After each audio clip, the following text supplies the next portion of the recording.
Dear students, good morning. Welcome in my video lecture of discrete mathematics. Students, in today's lecture, we will study about the truth functions.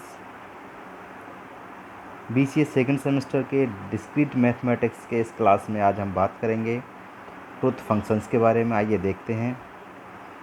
Truth functions हमारे जिसके base पर truth tables हमारी बनती हैं, उन functions को हम truth functions कहते हैं, जिसमें हमारे लॉजिक गेट्स और सर्किट्स भी आते हैं।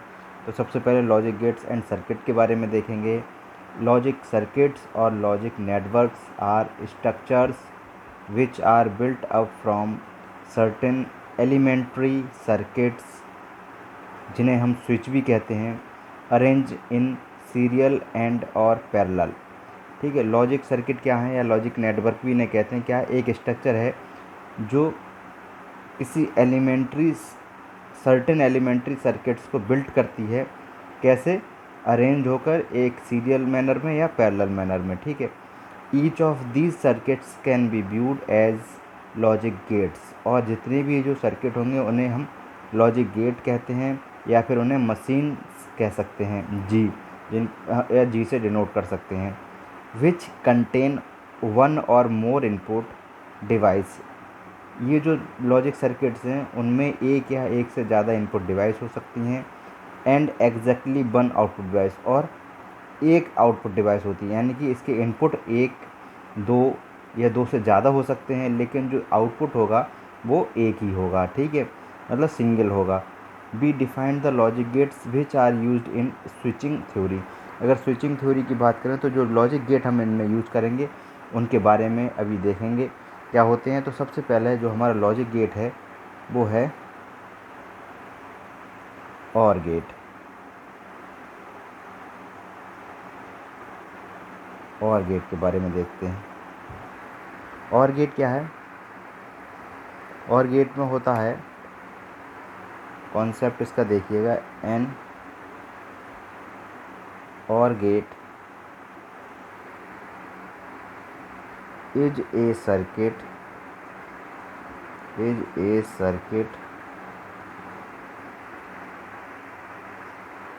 that has two or more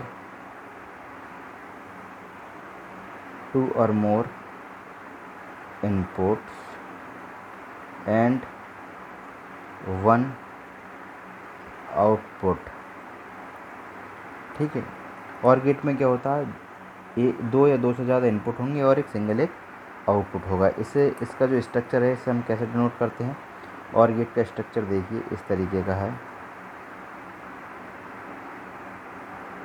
digital electronics में भी पढ़ा होगा आपने क्या होते हैं। ये पहला इनपुट, ये दूसरा इनपुट। ठीक है, x1 और x2 जिसे कह सकते हैं। ठीक है, इस तरीके का इसका स्ट्रक्चर होगा। ये होगी f, क्या हो जाएगा, x1 प्लस x2। ओके, इसे हम x1 प्लस x2 भी लिख सकते हैं डायरेक्ट। ठीक है, इस तरीके से और गेट को डिनोट किया जाता है। क्या है ये? और गेट। इसकी टेबल की अगर हम बात करें तो इसकी ट्रुथ टेबल बनती है इस तरीके से।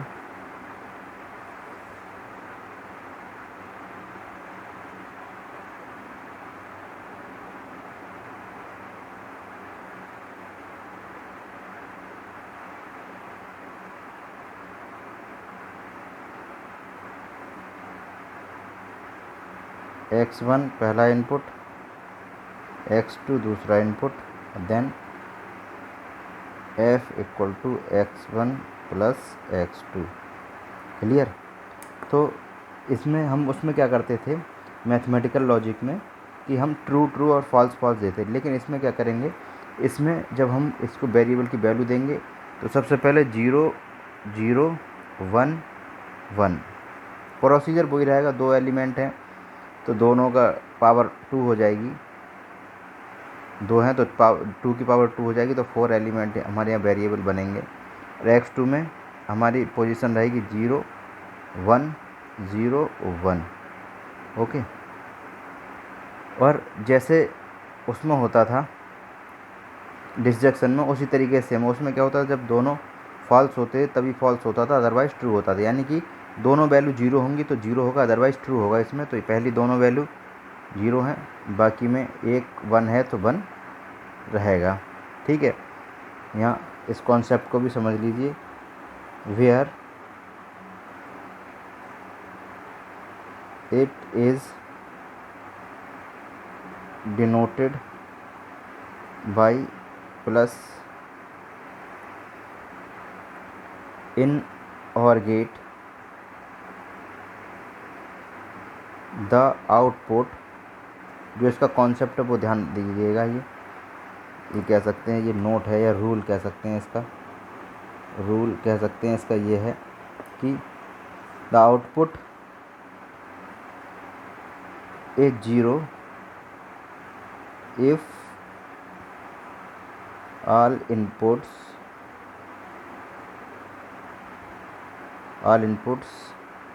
are 0।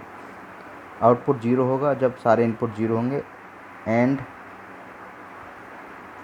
The output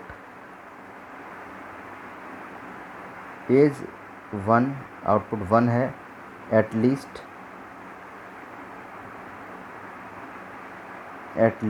if at least one of the input is 1। अगर कोई भी एक इनपुट 1 है तो आउटपुट 1 होगा।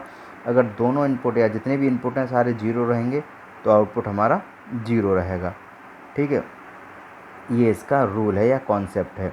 इसको हम अगर चाहें तो 3 इनपुट देकर भी, मोर देन 2 की बात हुई है यहाँ, तो 3 इनपुट के थ्रू भी इसकी टेबल हम बना सकते हैं।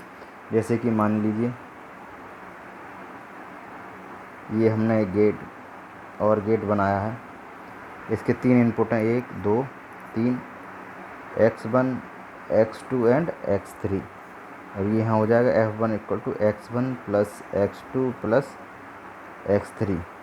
क्लियर। अब इसकी जो टेबल बनेगी उसमें 3 है तो 2 की पावर 3 हो जाएगी। कितने एलिमेंट बनेंगे? 8।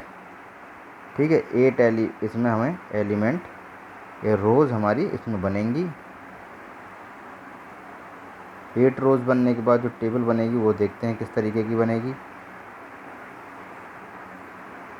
पहला, दूसरा एंड तीसरा। ठीक है, 3 है इसमें एलिमेंट, इनपुट जो हैं 3 इनपुट हैं x1 x2 और x3। इनपुट इसमें प्रोवाइड कैसे कराएंगे? 8 होते थे तो पहले करते थे मैथमेटिकल लॉजिक में, क्या करते थे? 4 ट्रू और 4 फॉल्स। अब इसमें क्या करेंगे? 4 0 और 4 1। यहाँ ट्रू फॉल्स का मतलब नहीं, 0 1 का मतलब। यहाँ 2 0 और 2 1,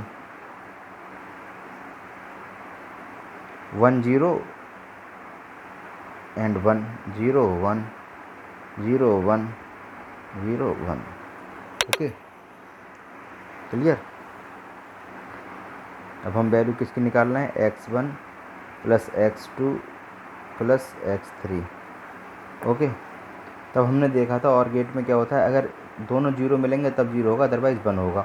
तो यहाँ तीनों वैल्यू 0 हैं तो 0 हो जाएगा। कोई भी एक 1 मिलेगी तो यहाँ 1 हो जाएगा। ठीक है, कोई भी एक वैल्यू 1 मिलेगी तो 1 हो जाएगा। ये बताया था रूल के अकॉर्डिंग। देखिए, इनपुट्स आर 0 कब? जब the output is 0 if all inputs are 0। जब सारे इनपुट 0 होंगे तब आउटपुट 0 होगा। And the output is 1 if at least 1 of the input is 1। कोई भी एक इनपुट होगा 1 तब आउटपुट हमारा 1 होगा। इसमें भी 1 है, तीनों में ये 1 है। इसमें 2 1 होगा तो ये भी 1, ये 1 है। इसमें भी 1 है, तीनों में 1 रहेगा। इसमें भी 1 है, ये इसका इस तरीके से प्रूव हो जाएगा। अब हम बात करेंगे सेकंड एंड गेट की।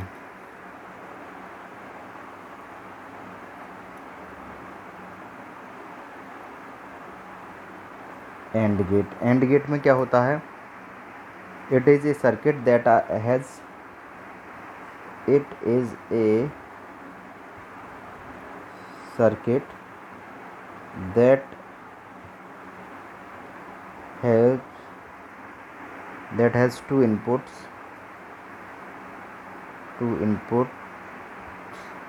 and one output.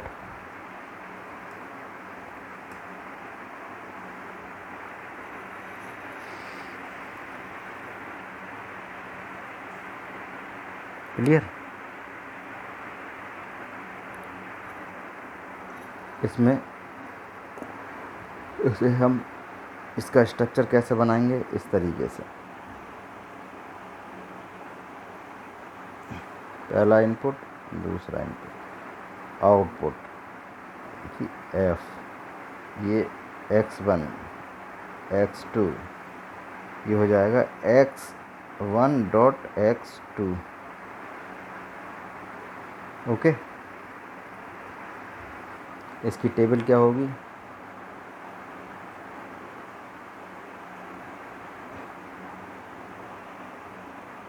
इसकी जो टेबल होगी, टेबल में दो इनपुट होंगे हमारे, कौन कौन से? X1 and X2, X1 X2, और यहाँ X1 डॉट X2, इसे डॉट से डिनोट करते हैं, ठीक है।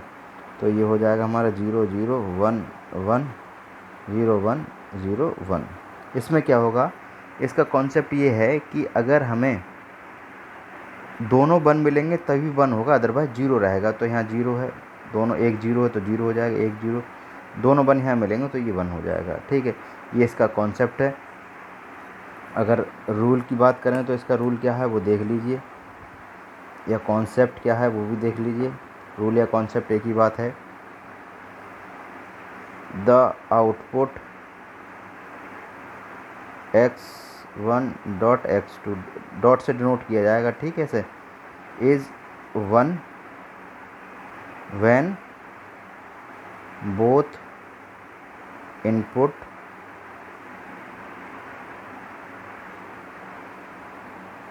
या all inputs will be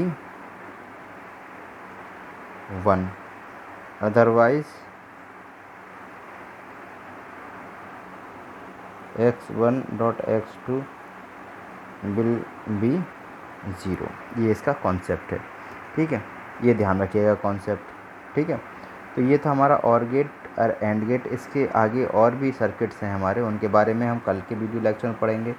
आज के वीडियो लेक्चर में स्टूडेंट्स इतना ही। Thank you.